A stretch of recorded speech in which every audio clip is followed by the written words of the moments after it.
आज के इस अवसर पर माननीय मुख्यमंत्री श्री मोहन यादव जी, नेता प्रतिपक्ष श्रीमान उमंग संगार जी, हमारे पूर्व मुख्यमंत्री श्री शिवराज सिंह जी, जगदीश देवड़ा जी, राजेंद्र शुक्ल जी, गोपाल भार्गव साहब, डॉक्टर सीता शरण जी, गिरीश गौतम जी,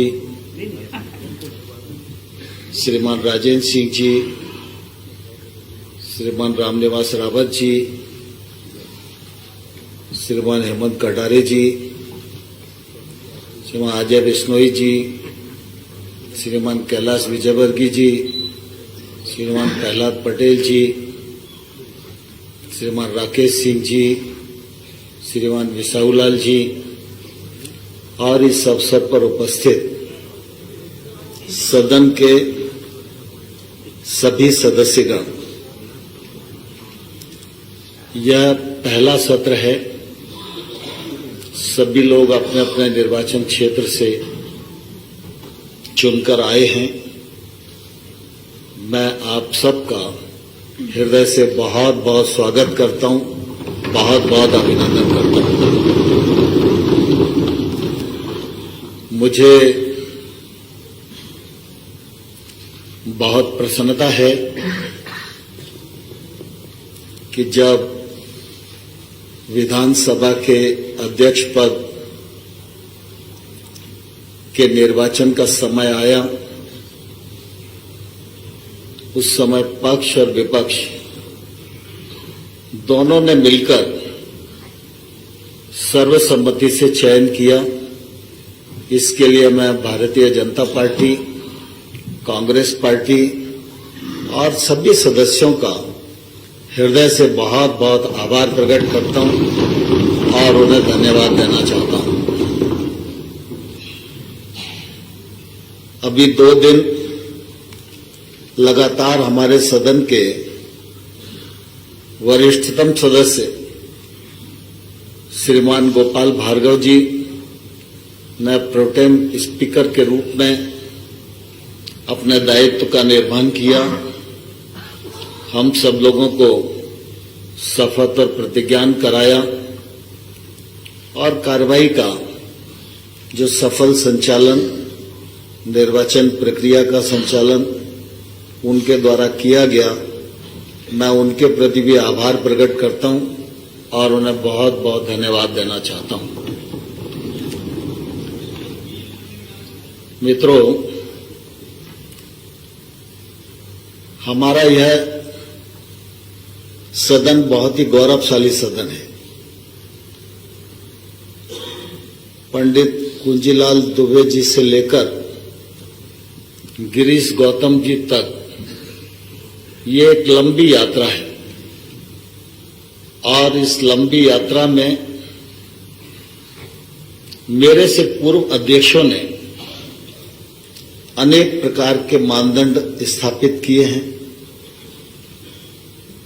परंपराएं स्थापित की हैं और अपने अपने कार्यकाल में अपने अपने ढंग से इस सदन का गौरव बढ़े, इस बात का प्रयत्न उनकी ओर से हुआ है।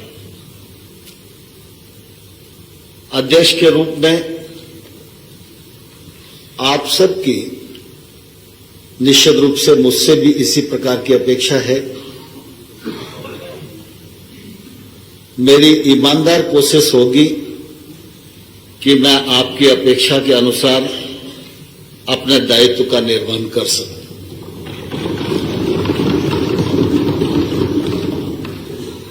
मेरे निर्वाचन के पश्चात विभिन्न माननीय सदस्यों ने मेरे बारे में अपने विचार व्यक्त किए। मुझे नहीं मालूम कि मैं उन विचारों के योग्य हूं अथवा नहीं, लेकिन मैं इतना जरूर जानता हूं कि अगर आपके मन में ऐसा भाव मेरे प्रति है जो आपके द्वारा व्यक्त किया गया, तो मेरी ये जवाबदेही है, मैं उस भाव का सम्मान करूं और उसको निभाने की पूरी कोशिश करूं।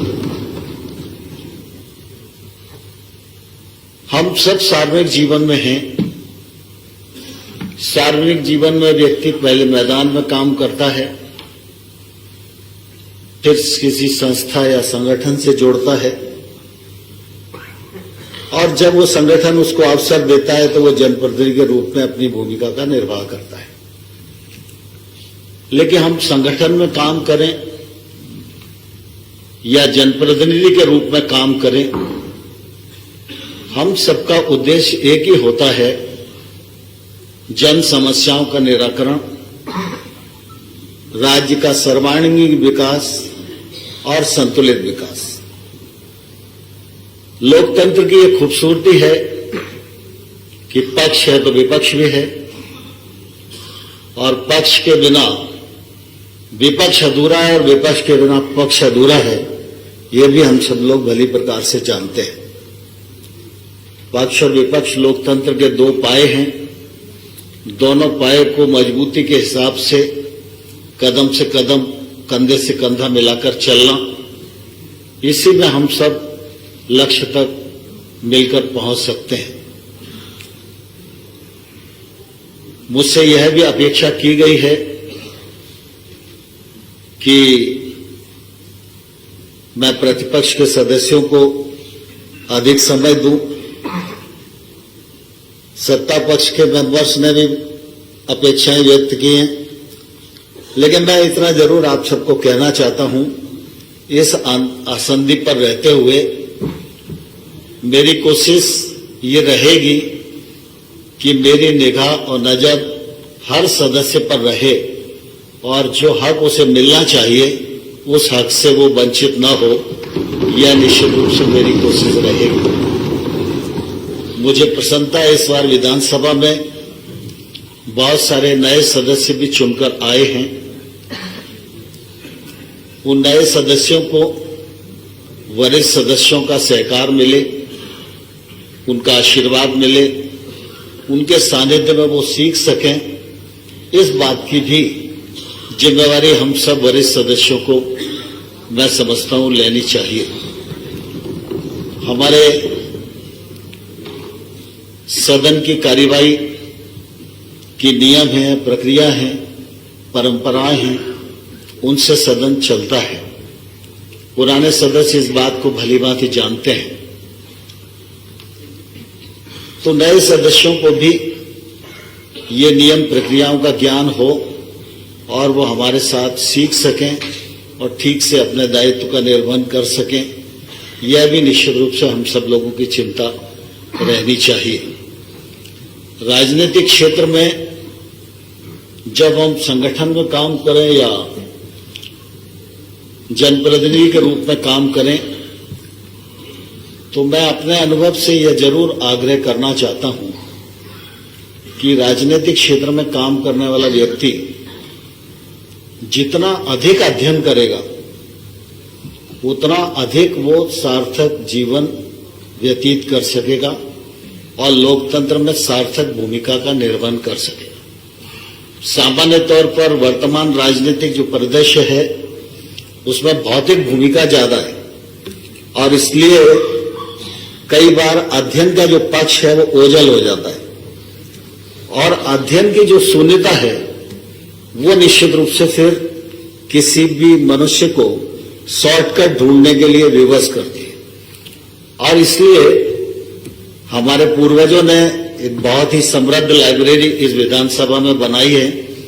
उस लाइब्रेरी का उपयोग नए सदस्यों ने तो करना ही चाहिए, लेकिन पुराने सदस्यों को भी ऐसा नहीं मानकर चलना चाहिए कि वो सब कुछ सीख गए।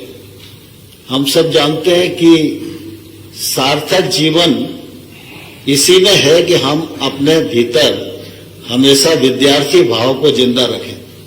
व्यक्ति कितना भी पढ़े, कितना भी अनुभव करे, फिर भी सीखने के लिए पढ़ा ही रहता है और जितना व्यक्ति सीखता है तो समाज में बांटता भी है।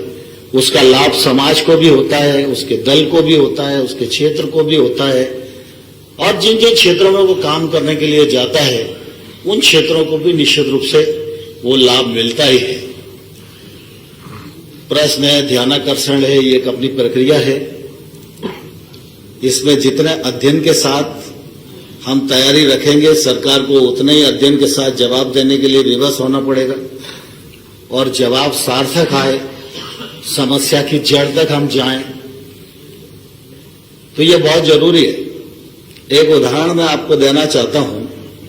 मैं प्रतिपक्ष का सदस्य था और रत्नेश सालोमन उच्च शिक्षा मंत्री थे। तो मैं जिस विधानसभा क्षेत्र का सदस्य था, उस विधानसभा क्षेत्र में 2 शासकीय महाविद्यालय थे। उनके पास अपना भवन नहीं था।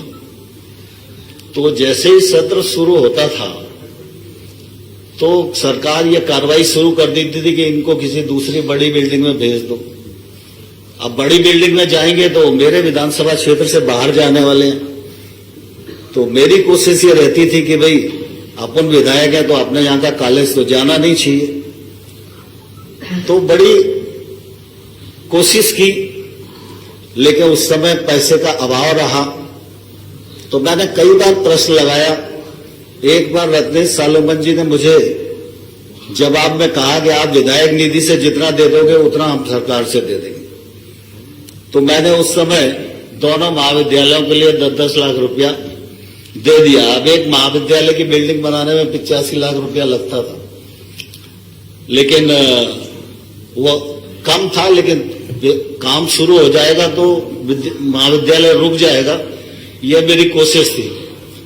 तो मैंने इतनी कोशिश की उन दोनों महाविद्यालयों को बनाने के लिए। आजकल प्रद्युमन सिंह जी उस विधानसभा क्षेत्र का नेतृत्व करते हैं कि मैं इन वर्षों में राज्य और केंद्र सरकार में विभिन्न विभागों का मंत्री रहा हूं, लेकिन जिन विभागों का मैं मंत्री रहा हूं उस विभाग की किसी मांग संख्या का मुझे क्रमांक याद नहीं है।